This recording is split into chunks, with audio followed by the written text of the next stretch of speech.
Hey guys, in this video I'm going to talk to you about how you can possibly connect your Sony speaker with your TV.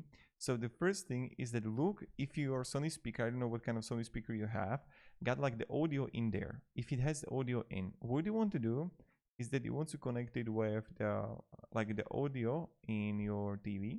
So you can have audio in on your speaker and you want to look for the audio for your TV and connect it together. This is the first way with the aux jack here. Now, the second way, if you can, is try if it's possible to connect it with Bluetooth when you're gonna enable the pairing.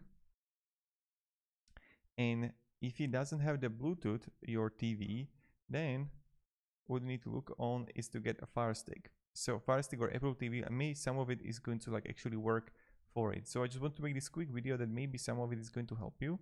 And that's pretty much it. So thank you very much for watching and have a great day and goodbye.